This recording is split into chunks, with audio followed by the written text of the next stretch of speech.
The clinking of silverware echoed through the kitchen of our spacious downtown apartment. I sat across from Nathan, silently watching him from across the table. 15 years of marriage. 15 years of not just being his wife. I was his shadow, the invisible force behind every step that had taken him to the seat of deputy minister. I sat in the front rows at his speeches, whispered which hands to shake and which to avoid. And somewhere along the way, Nathan had started to treat my support as a given, a built-in feature of his life.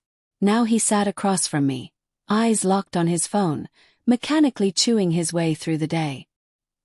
He barely looked up, as if the screen held more value than the woman who stood by him all these years.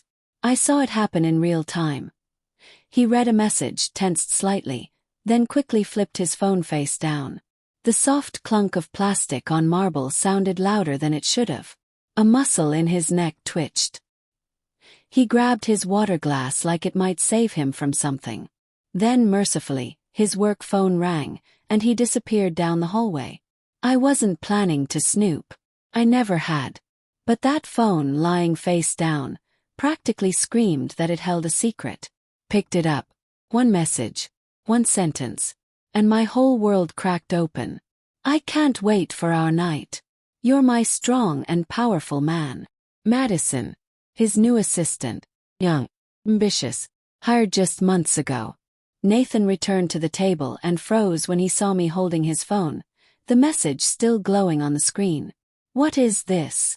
I asked quietly, though the weight in my chest felt like it would crush me. He tried to stammer out an excuse, but my stare, heavy with pain and disbelief, broke through whatever lie he was about to construct. How long? I interrupted. 6 months, he said, eyes lowering to the floor. 6 months of lies. 6 months I kept showing up, supporting him at events, writing his speeches, helping manage his image. All while he built a secret life with someone else. Why? He asked. It was the only word I could manage. She's young. Passionate. She gets my world, he muttered. And who built that world, Nathan? I stood, my hands shaking. Who gave up her own career so you could chase yours? Who stayed up all night editing your early presentations when no one else believed in you? I couldn't stay in that apartment one more second. I grabbed my bag and left. Not to run but to breathe. I stayed the night at Julia's. Her apartment felt small but safe. Neutral ground where Nathan's scent didn't linger in the furniture, where every photo on the wall didn't remind me of a life that had just shattered. I cried until morning. Then called Daniel. He wasn't just a lawyer. He was the lawyer, the one discreetly recommended among elite circles when powerful men needed to be brought down carefully. And permanently. A clean divorce in your case? Daniel asked, looking at me over his steepled fingers. That's like tossing a pebble into a swamp. He'll hide assets within days. Paint you as the hysterical wife who couldn't handle pressure. He'll be smiling on TV while you drown in court papers. My hands clenched, nails digging into skin. I had been loyal for 15 years, and now I was the enemy. He's already moving money, I said through gritted teeth. I felt it. Daniel gave a slight nod. Then we need to move faster. First, you'll need a private investigator. I know someone discreet. He specializes in exactly this kind of thing. Within 3 days, the PI returned with results, and they were damning. Nathan was putting property in Madison's name. Lavish gifts, large transfers disguised as consulting contracts. Everything carefully routed to avoid suspicion. But not careful enough. This is just the tip of the iceberg, the investigator told me, spreading photos across the table. Nathan and Madison, entering a luxury apartment complex. Bank statements. Real estate transactions. He's using his government position to funnel money into this affair, the man added. Then he slid a thick folder toward me. In here, bank activity, contracts, apartment purchase details, and enough evidence to make any divorce court listen very, very carefully. I flipped through the documents, my heart pounding, not from pain now, but from cold determination. Nathan thought I'd walk away quietly. He had no idea what I was capable of. A few days later, a man named Greg showed up at Julia's apartment. Former colleague of Nathan's. Now his messenger. "Let's speak like adults," he said calmly, settling across from me like this was a casual negotiation. "Nathan holds a very high position. Public divorce. That kind of scandal would hit every news feed. Let's resolve this quietly." "Quietly?" echoed. "You mean like the way he quietly used taxpayer money to fund his affair?" Greg's face darkened. "Listen," he said, lowering his voice. "In this city, people disappear. Strange things happen. I'd hate for you to be caught up in unpleasant circumstances." He leaned back, shrugged. "Sometimes the tax office gets curious. Sometimes anonymous tips show up at the prosecutor's desk. Sometimes a random blog writes about your sister's real estate deals. That kind of thing. You don't want that." I stared at him. His voice was smooth, but his eyes twitched. He was bluffing or trying to, which meant they were nervous. "Nathan has powerful friends, Rachel. Be smart. Think about your future." "I am thinking about it," I said, voice calm. "And by the way, this entire conversation has been recorded. And the file's already been sent to a journalist from an independent outlet. If anything happens to me, it gets published." His expression froze. He shifted in his seat. The mask cracked. He mumbled something vague, stood up, and left, quickly. They knew they couldn't scare me anymore. The next morning I got a call from the tax office. "Routine audit," they said. Coincidence. The day after that, Julia told me someone had been asking around at her workplace. Discreet inquiries, personal questions. Nathan had decided to play dirty. That evening he finally called. "You pushed me into this," he said coldly. "Do you really think you can blackmail me?" "No, Nathan," I said calmly. "I don't think. I know I have everything I need." "You're making a mistake," he growled. "You're going to destroy everything we built." "No, Nathan. You destroyed it, when you chose to cheat with a girl half your age. I'm just protecting myself. I can still secure your future. We can do a peaceful settlement." "It's too late," I cut him off. "I know about the money, the apartment, the fake contracts. If you think I'll walk away for a token sum after 15 years by your side, you don't know me at all." There was a long silence. "What do you want?" he finally asked. "Justice." Hung up. The next day I met with Daniel and his team. They knew time was against us. Nathan had resources and powerful friends, but we had something stronger, momentum. "If we hit him fast," Daniel said, flipping through documents, "we can seize the initiative, freeze his assets, leak the story before he has time to cover his tracks. And you can really do that." He smiled. "Not directly. But I know someone who can." Within 48 hours, everything was in motion. Step 1. A carefully written anonymous exposé hit a respected independent news site, highlighting how a high-ranking official had used government funds to support a mistress and launder assets. No names, but everyone in the right circles would know exactly who it meant. Step 2. We let word quietly circulate that more evidence would follow, unless a fast and fair divorce was finalized. Step 3. With help from financial experts, part of Nathan's assets were transferred out from under him. The apartment and car, now under a proxy's name. A large chunk of money, moved overseas through a legal shell company. "He won't even know what hit him," Daniel said. He was right. Within hours, the article spread through every elite group chat in the capital. No names were mentioned, but the details were unmistakable. The dates, the transfers, the property. Everyone who mattered knew. It was about Nathan. By evening his office was in chaos. "You can't freeze that account," his lawyer barked into the phone. "She's already moved it." Nathan paced like a caged animal. Red-faced. Sweating. Cornered. That night he called me again. "You don't know what you've done," he hissed. "You've ruined my career." "No, Nathan," I said calmly. "You ruined it yourself when you thought you were untouchable. You want to destroy everything. I want justice, I repeated. He tried to backpedal, offer terms, promise settlements, but it was too late. I had already sent the signal. The networks were unraveling.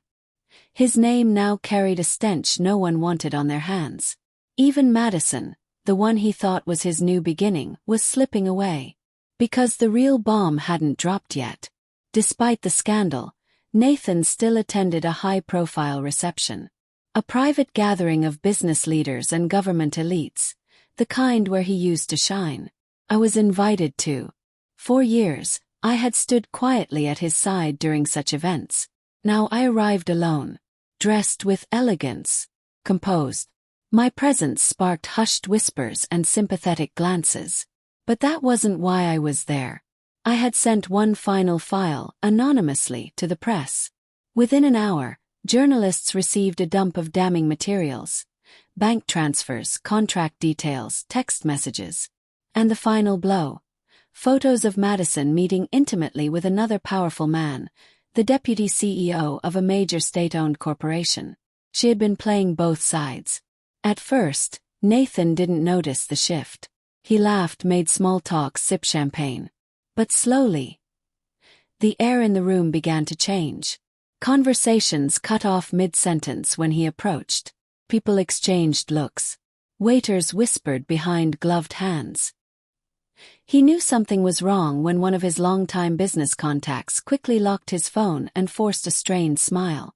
A few minutes later, that same man stood across the room, showing something on his phone to a tight circle of senior officials. Their eyes turned to Nathan, cold, curious, amused. Whispers rippled across the hall. Taxpayer money. Mistress. She was with both of them. Nathan's phone buzzed. From his assistant. You need to see this. Now. He clicked the link. Froze. Every secret. Every scheme. Every photo. Public. He looked up and saw it. Everyone knew. Across the room, the deputy CEO glared at Madison with open fury. So that's why you always needed more money, he growled. Nathan opened his mouth but found no words. A woman nearby, the CEO's wife, was already making a scene. Screaming. Waving a phone with a picture of Madison leaving a restaurant with her husband. So you're the little whore he kept talking about. Madison's face collapsed. She stammered. Denied. Cried. Tell them, Nathan. Tell them it's real. Tell them we love each other. She pleaded, grabbing his arm. He didn't move. Nathan. A sob. Across the room our eyes met. For the first time I saw fear in his. Not anger. Not control. Just raw, paralyzing fear. I walked past him without a word. He inhaled sharply like he wanted to speak, but couldn't. He was terrified. I wasn't the woman who once trembled at the thought of losing him. I had become the woman he never imagined I'd be. After the scandal, Nathan had no choice. He signed the divorce papers, my version. There were no negotiations. He lost a substantial portion of our shared assets, and more importantly, his seat of power. The ministry couldn't keep a deputy embroiled in a public disgrace. Madison vanished, slipping into another man's shadow, chasing a different safety net. Nathan's old colleagues stopped answering his calls. Even friends avoided him in public. The man who once shook hands with ambassadors now waited in lobbies like a ghost. They gave him a meaningless position in a forgotten department, just to get him out of the capital. A desk, a phone, a city that didn't know his name. One night, sitting in a smoky provincial bar, Nathan looked up at the TV. There I was, smiling, giving an interview about my new initiative, an online platform helping women escape abusive marriages, emotional manipulation, and political intimidation. I know what it feels like when your world collapses because the person you trusted betrayed you, I said on screen. But I also know what it means to rebuild. Stronger than before. He reached for his phone. No messages. No calls. Not from Madison. Not from friends. Just silence. He scrolled through our old texts. His fingers paused, trembling over the keyboard, ready to type, "I'm sorry." Then he deleted it. He knew I would never reply. Because I didn't just walk away with my half. I walked into an entirely new life. I launched a platform called The Shadow Files. A project that exposed corruption, abuse of power, and emotional exploitation within elite circles. Stories began pouring in. Documents, screenshots. Women who had no voice now had a shield. Nobody knew who ran the platform. But the powerful began to feel its presence. Men deleted accounts, dodged cameras, and cancelled interviews. I wasn't just a wife anymore. I was a force. Later, I created a legal and support foundation. One that provided psychological, financial, and legal aid to women like me. Women who were told to stay quiet and be grateful. I gave them a megaphone. At one fundraiser, Alex, an investigative journalist who'd helped amplify the story, approached me. "People need to hear your full story," he said. "It might save lives. Aren't you afraid they'll come for you now?" He added, smiled. "They already tried. They just didn't realize I was ready." We launched a series of anonymous interviews. My story became a quiet roar across independent media. Emails flooded in. Women writing that they'd left toxic husbands because of something I said. Years later, I sat in my new office, leading a media project that now employed a full team of researchers and reporters. We were uncovering major networks of financial abuse and manipulation across politics and business. Alex, now both my colleague and partner, looked over at me. "Something big?" he asked, seeing the glint in my eye. I smiled softly. "It doesn't matter anymore. What matters is, they're finally scared of me." That evening, sipping champagne in a warm office filled with light, I drafted the preface to a book I never thought I'd write. Sometimes you have to lose everything to find yourself. My husband betrayed me. But in doing so, he gave me a chance to build something far more powerful than a marriage. My freedom. I raised my glass to the woman in the mirror. Not a victim. Not a wife. But a woman reborn.